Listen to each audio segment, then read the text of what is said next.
ओम नमो भगवते वासुदेवाय नमः। जय श्री राधे कृष्ण। दोस्तों, स्वागत है आप सभी का हमारे यूट्यूब चैनल पावरफुल हिंदू धर्म में। आप सभी पर भगवान श्री कृष्ण और राधा रानी की कृपा सदा और सर्वदा बनी रहे। आज हम आप सभी को वैशाख महात्मा में कथा अध्याय 23 और 24 का आप सभी को श्रवण कराएंगे। आइए श्रवण कीजिए कथा अध्याय 23 का। श्री सूत जी महाराज बोले कि अब मैं इस पाप नाशक महात्मा का वर्णन करता हूँ। माधव मास में शुक्ल पक्ष की अक्षय तृतीया के दिन जो सूर्य उदय में प्रातःकाल स्नान करते हैं, वे संपूर्ण पापों से छूटकर विष्णु लोक को जाते हैं। जो देवता पितृसुरों और ऋषियों के निमित्त तर्पण करें, उसने संपूर्ण वेद आदि शास्त्र पढ़ लिए, सब यज्ञ कर लिए और सब श्राद्ध कर लिए। जो मधुसूदन भगवान का पूजन कर अक्षय तृतीया के दिन कथा सुनते हैं, वे मुक्ति पाते हैं। जो मधुसूदन भगवान की प्रसन्नता के लिए दान करते हैं, वे मधुसूदन भगवान की आज्ञा से अक्षय फल देने वाले होते हैं। यह तिथि देवता, ऋषि और पितृेश्वरों की है। इसमें सनातन धर्म करने पर देवता, पितृेश्वर और ऋषियों की तृप्ति होती है। इस तिथि की प्रख्याति कैसे हुई वह भी मैं बताता हूँ। हे राजन, तू सावधान होकर सुन। प्राचीन समय में राजा बलि के संग इंद्र का युद्ध हुआ और देवता और दैत्यों के भी आपस में द्वंद्व युद्ध हुआ। इंद्र पातालवासी बाली को जीतकर फिर पृथ्वी पर उत्तत्य के आश्रम में गया। वहां जाकर उसकी मंदगामिनी गर्भणी पत्नी को देखा, जिसकी कमर में सुवर्ण सूत्र में बंद किंकड़ी शोभा दे रही थी। उनके कंकड़ों की झनकार से मंदमद भ्रमर और कोकिलाओं के शब्दों का जीत लिया था। अनेक प्रकार के वस्त्र धारण किए हुए वह मधुर भसनी और मंद मंद हास्य युक्ता शोभा दे रही थी। उसके कुंभ सदृश पीना कूचों से अपूर्व शोभा हो रही थी। विकसित कमल के समान उसका मुख और नील के कमल समान नेत्र थे। केतकी के उदर के समान पीत और मनोहर गालों वाली परिश्रम से श्वास भरती हुई दीनाक्षी पर्ण कुटी की ओर मुख किए ही थी। उस पर्यक पर शयन करती हुई देख इंद्र को मोह उत्पन्न हुआ और वह बलपूर्वक उस गर्भणी स्त्री से भोग करने लगा। तब गर्भस्थ पिंड ने अपने गिरने के भय से दुखी होकर अपने पांव से योनि मार्ग को ढक दिया, जिससे इंद्र का वीर्य पृथ्वी पर ही गिर पड़ा। तब गर्भस्थ शिशु पर इंद्र को महाक्रोध हुआ और रोष के मारे तांबे जैसे लाल नेत्र करके श्राप दिया कि हे दुर्बुद्धे, तूने पांव से योनि द्वार को रोका है, इससे तू जन्मंध हो। तब दीर्घतम महापावों से वीर्य संचालन से जयंत के समान हुआ। इंद्र ऋषि के श्राप के भय से शीघ्र ही भागा। उसे भागते हुए देख संपूर्ण शिष्य हंसने लगे। तब वह लज्जा के मारे पहाड़ की कंदरा में जा घुसा और वह बैठकर उग्र तप करने लगा। जब इंद्र लज्जा के मारे कंदरा में जा घुसा तो राजा बलि और उसके साथी दैत्यगण गुप्त दूतों द्वारा भेद लेकर देवताओं पर आक्रमण करके अमरावतीपुरी दिक्पालों की विभूति और सांबर आदि तथा स्वामी रहित देवताओं के राज्य का बलपूर्वक भोग करने लगे। तो अग्नि आदि सब देवता अपने रक्षक को न देख बृहस्पति के पास जा इंद्र का वृतांत पूछने लगे कि हमारा स्वामी कहाँ है। स्वामी के बिना हमारे राज्य पर दैत्यों ने आक्रमण किया है। हे विभो, बहुत दिन बीत गए, इंद्र क्यों नहीं आते। हे महाराज, हमें बताओ, जहाँ इंद्र हो हम वहीं जाकर प्रार्थना करें। इस प्रकार जब देवता ने पूछा तब बृहस्पति देव बोले, रसतल में बालियों को जीतकर इंद्र उत्तत्य के आश्रम में गया और वहां जाकर उत्तत्य की स्त्री को बलपूर्वक संभोग किया। इस पर उसके शिष्यों ने बड़ी निंदा की। इससे लज्जा के मारे वह स्वर्ग में नहीं आया और पर्वत की गुफा में घुस गया। वहीं पर सची सहित निवास करता है और अपने किए हुए कर्म पर चिंता कर रहा है। बृहस्पति के ऐसे वाक्यों को सुनकर अग्नि आदि सब देवता इंद्र को ढूंढने और प्रार्थना करने के लिए मेरु पर्वत की कंदरा में पहुँचे। कंदरा में बैठे हुए इंद्र को देख उसके बल वीर्य का प्रकाशन करने वाले लोग विख्यात स्त्रोतों से उसे प्रसन्न करने लगे। हे इंद्र, हे सब देवताओं के स्वामी, तुमको नमस्कार है। तुम्हारे बिना हमको दैत्यों ने बड़ा क्लेश दिया है, जिससे हम स्थान भटक होकर दुख के मारे जगह जगह घूम रहे हैं। अतः तुम चलकर शत्रुओं का दमन करो।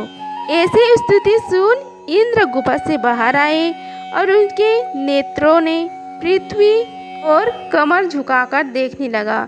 दुख के मारे कंठ भर आया, जिससे मुख से कुछ भी न कह सका। यह दस देख बृहस्पति जी ने बोले, हे इंद्र, तू शंका क्यों करता है? संपूर्ण जगत कर्माधीन है। मान अपमान, सुख दुख, लाभ हानि, हार जीत सब पूर्व जन्म अर्जित कर्मों के अनुरोध से होता है। प्राणी के कर्मों के अनुसार चलते हैं। देवयोग से काल पाकर दुख अपने आप उपस्थित होता है।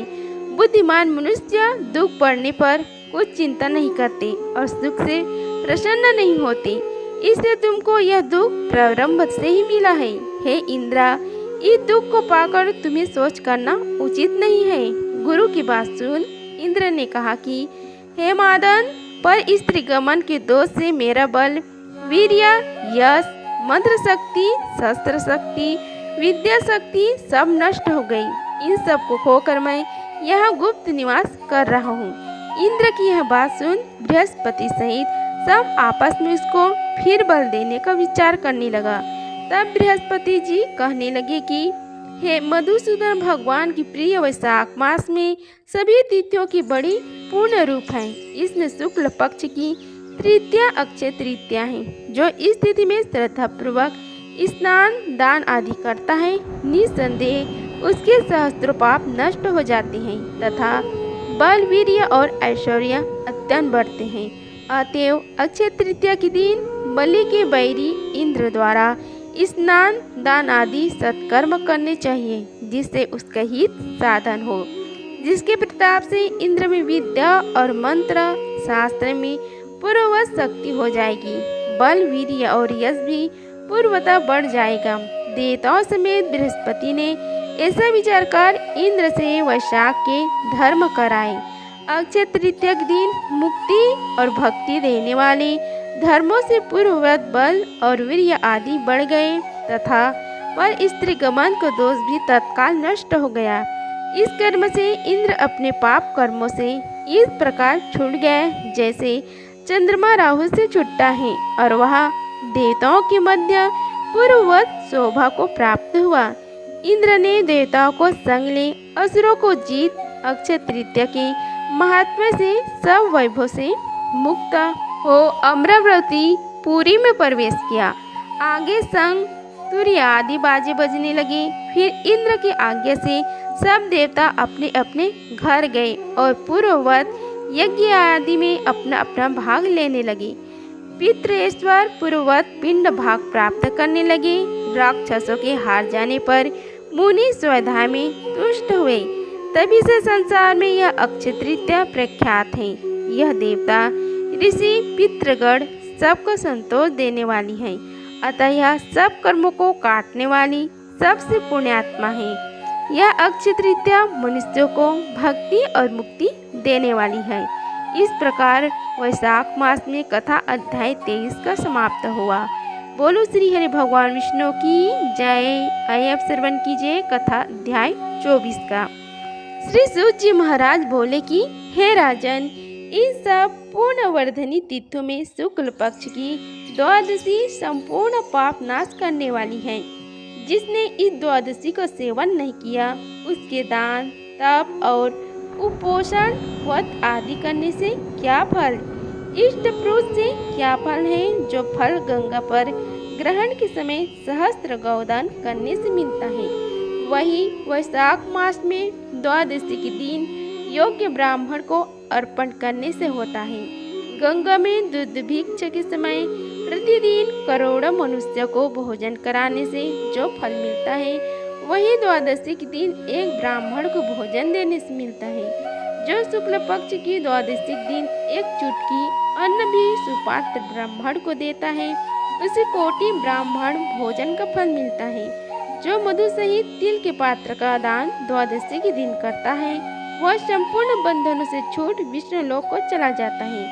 शुक्ल पक्ष की एकादशी के दिन जो रात्रि में जागरण करता है, वह जीते जी भी मुक्ति पाता है और उससे सब देवता प्रसन्न रहते हैं। करोड़ों सूर्य ग्रहण और चंद्र ग्रहणों में जो तीर्थ में स्नान आदि करने से फल मिलता है, वह एक एकादशी के दिन प्रातः काल स्नान करने से मिलता है।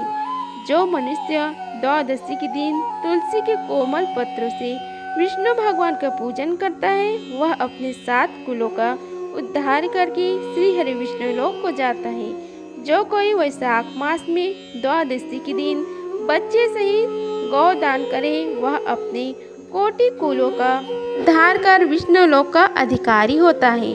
जो कोई शुक्ल पक्ष की द्वादशी के दिन यम, पितृगण, गुरु, देवता और विष्णु भगवान की निमित्त दक्षिणा सहित जल का घड़ा दान करे, दही और अन्न भी दान करे, उसका फल सुनो। उसको जो पूर्ण प्रयागराज में प्रतिदिन करोड़ों मनुष्य को 1 वर्ष तक 60 रस युक्त सुंदर भोजन कराने से होता है, वही फल मधुसूदन भगवान की आज्ञा से उसको मिलता है। जो कोई द्वादशी के दिन शालिग्राम दान करता है, वह संपूर्ण पापों से छूट जाता है। जो ग्रहण के समय गंगा में सप्तद्वीपवती पृथ्वी का करोड़ बार दान करके उसके समान ही फल मिलता है। द्वादशी के दिन जो मधुसूदन भगवान को दूध से स्नान कराए, उसे राजसूय और अश्वमेघ यज्ञों के समान फल मिलता है। वही फल गंगा में मिलता है, इसमें संदेह नहीं।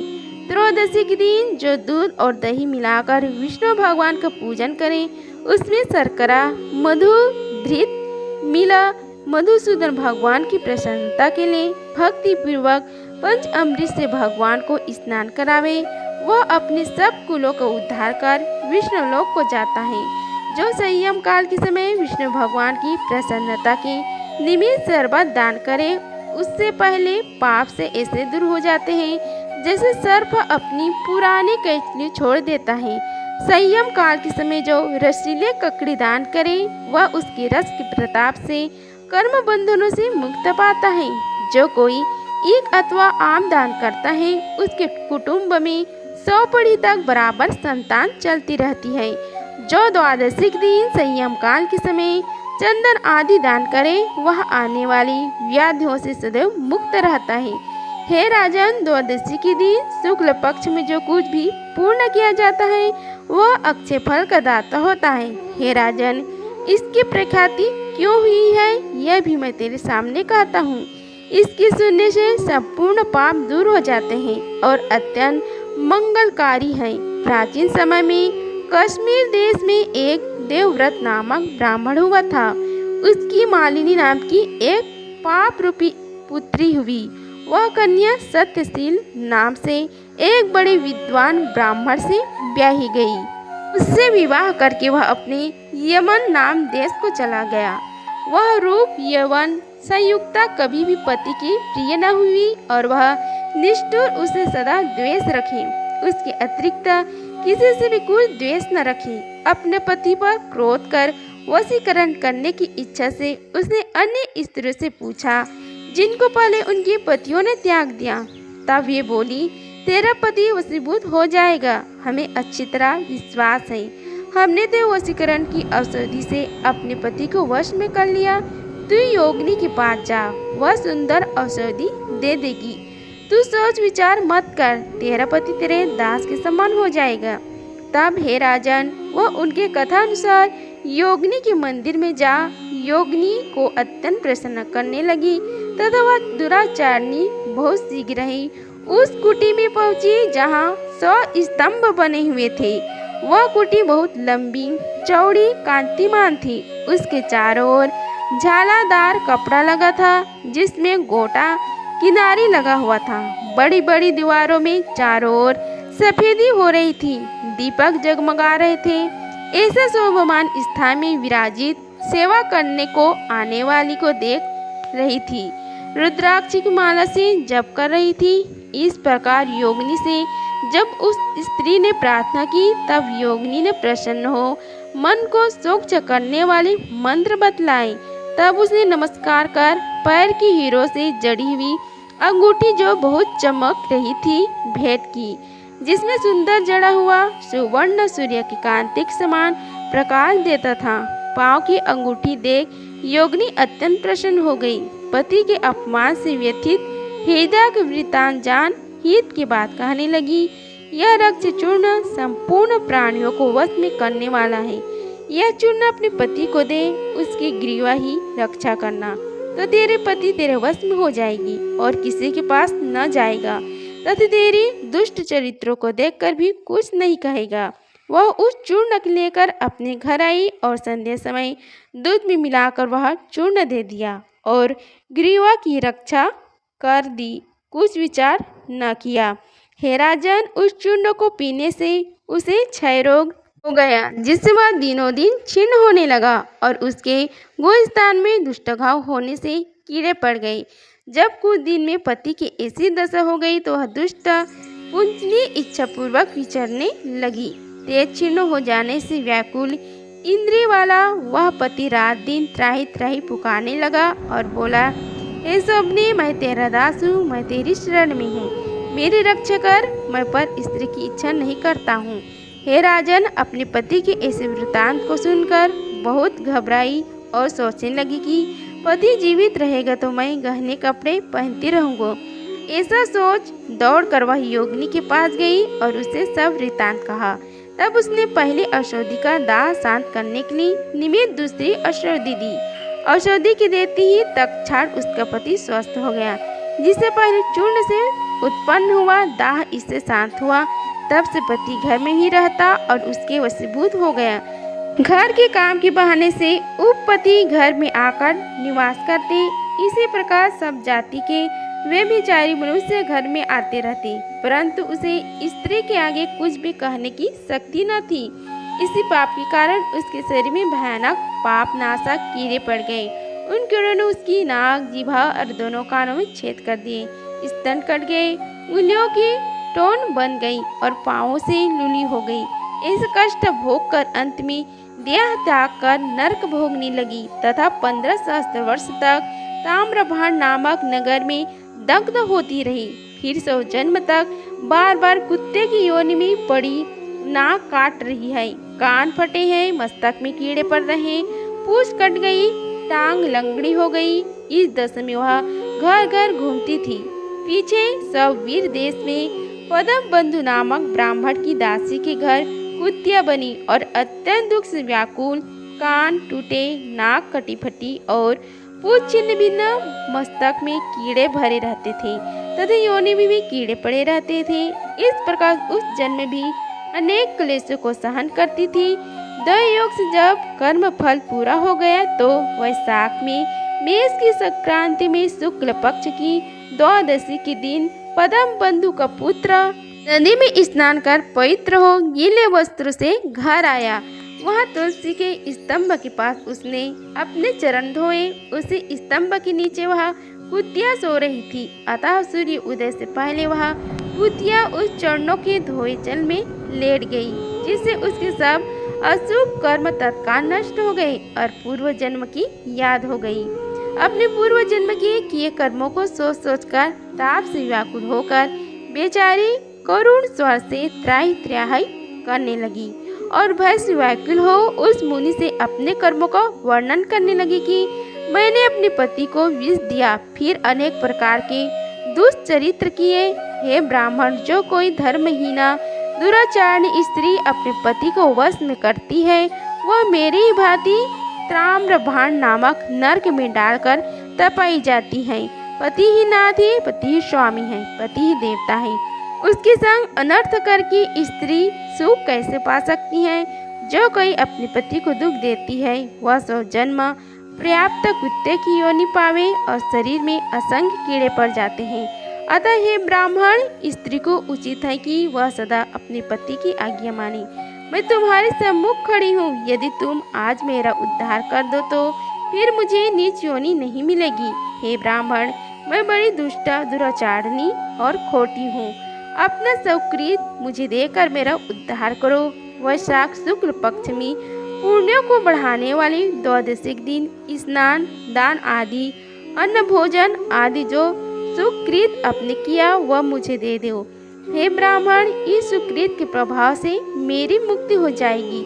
हे ब्राह्मण, द्वादशिक दिन जो मनुष्य घर में स्नान कर ले तो उसे संपूर्ण तीर्थों का फल मिल जाता है, इसमें संदेह नहीं। द्वादशिक दिन जो तप, दान, यज्ञ, होम, वेद आदि पूजन किया जाए उसका अक्षय फल मिलता है। ऐसे फल तुम मुझे दे दो।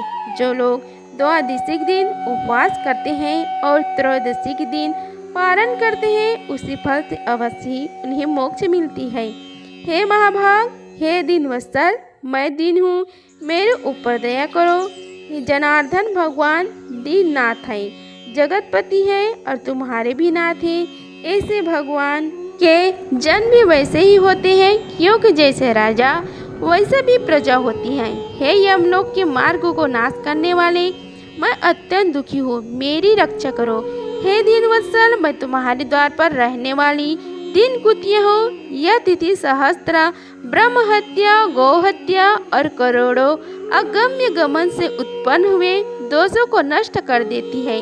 हे महामुने, इस तिथि में आपने जो महापुण्य किया है वह मुझे देकर मेरा उद्धार करो। मैं बड़ी दीन हूँ, व्याकुल हूँ, मेरी रक्षा करो। और अंत में हे द्विजर, मैं तुमको नमस्कार करती हूँ।